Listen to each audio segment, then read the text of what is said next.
আসসালামু আলাইকুম। আমি ডাক্তার মোহাম্মদ ইব্রাহিম। কেমন আছেন সবাই? আশা করছি মহান আল্লাহর অশেষ রহমতে আপনারা সকলেই অনেক অনেক ভালো আছেন।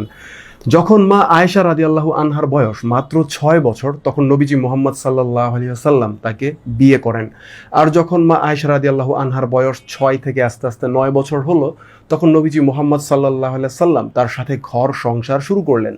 তো এই বিষয়টাকে কেন্দ্র করে অনেক মুসলিম, অমুসলিম, নাস্তিক, ইসলাম বিদ্বেষী অনেকের মধ্যে প্রশ্ন যে কি করে একজন নবী হয়ে তিনি মাত্র 6 বছর বয়সী একজন মেয়েকে বিয়ে করলেন। আবার তারা প্রশ্ন করে যে কি করেই বা 9 বছর বয়সী সেই মেয়েটার সাথে আবার ঘর সংসার শুরু করলেন। তো আজকে এই প্রশ্নটির উত্তর দিব ইনশাআল্লাহ।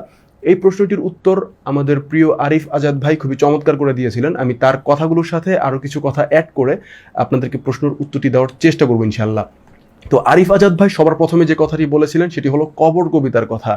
কবর কবিতাটি কবি জসিমউদ্দিনের লেখা। এই কবিতার প্রথম দিকে বলা হয়েছে, এইখানে তোর দাদির কবর ডালিম গাছের তলে, 30 বছর ভিজায় রেখেছি 2 নয়নের জলে, এতটুকু তারে ঘরে এনেছিনু সোনার মতন মুখ, পুতুলের বিয়ে ভেঙে যেত বলে কেঁদে ভাসাইতো বুক।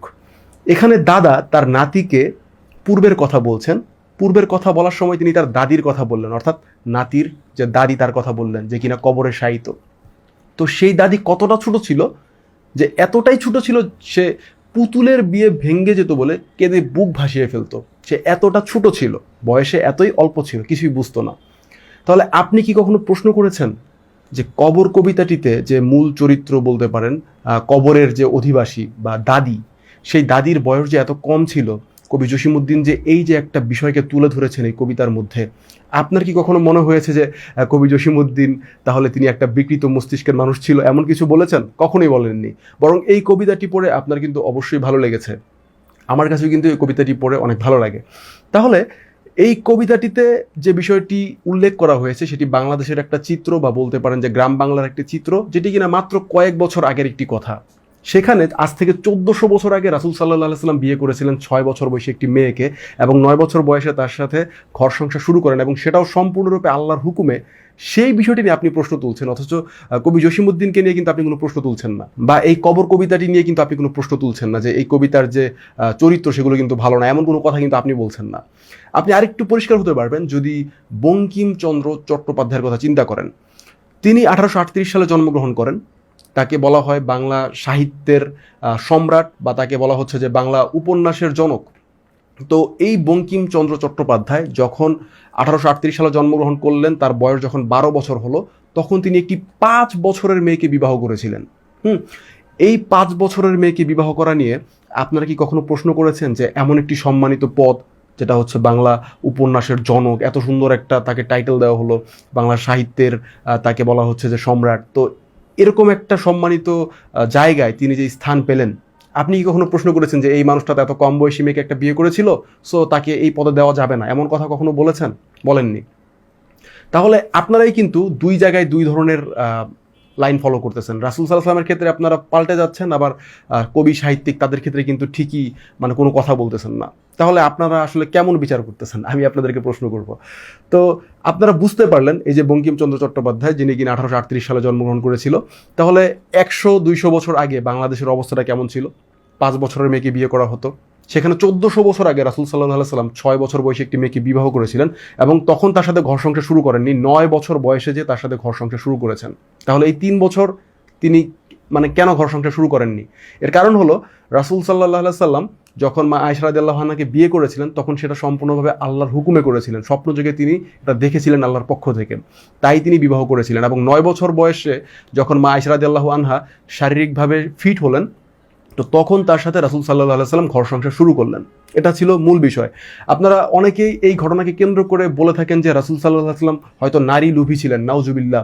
যদি তিনি নারী লোভী থাকতেন, আল্লাহ মাফ করুক, তাহলে তিনি কেন বিধবা মেয়েদের বিয়ে করেছিলেন? বা আপনি যদি চিন্তা করেন খাদিজা রাদিয়াল্লাহু আনহা, তার বয়স ছিল 40 বছর, তাকে তিনি বিবাহ করেছিলেন কেন? কেন করেছিলেন?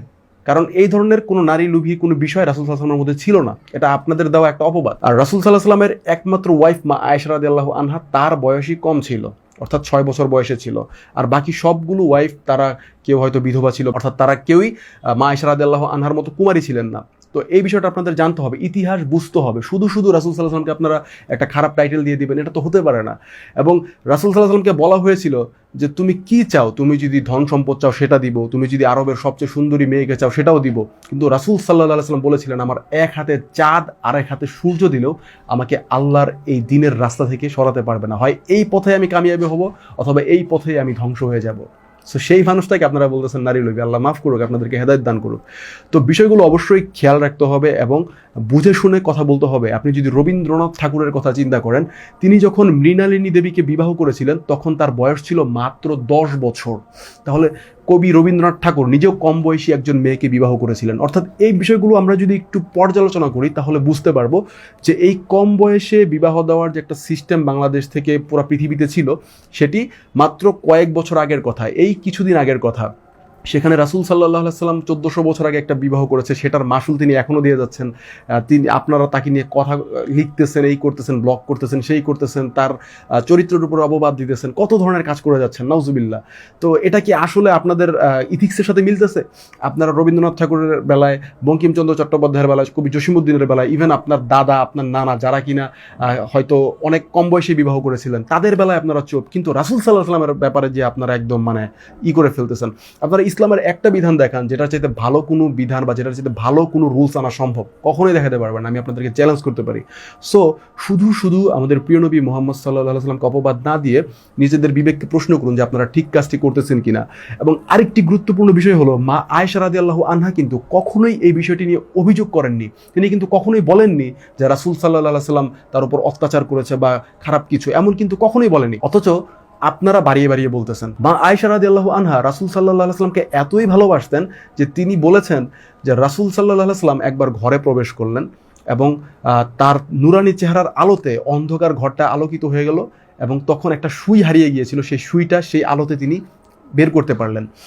আর রাসূল সাল্লাল্লাহু আলাইহি ওয়াসাল্লামের ব্যাপারে তিনি আরও বলেছেন যে মিশরের মেয়েরা যখন হযরত ইউসুফ আলাইহিস সালামকে দেখেছিলেন তখন তারা তার সৌন্দর্যে একদম আত্মহারা হয়ে তারা হাত কেটে ফেলেছিল মিশরের মেয়েরা, কিন্তু যদি তারা রাসূল সাল্লাল্লাহু আলাইহি ওয়াসাল্লামকে সেই জায়গায় দেখতো তাহলে তারা হাত না, তাদের কলিজাটাই কেটে ফেলতো। তাহলে কতটা ভালোবাসতেন একটা মানুষকে। আর আপনারা অপবাদ দিচ্ছেন তিনি নাকি তার সাথে বিবাহ করে ঠিক করেননি, তার সাথে জুলুম অত্যাচার করেছে, এই ধরনের কথা বলতেছেন।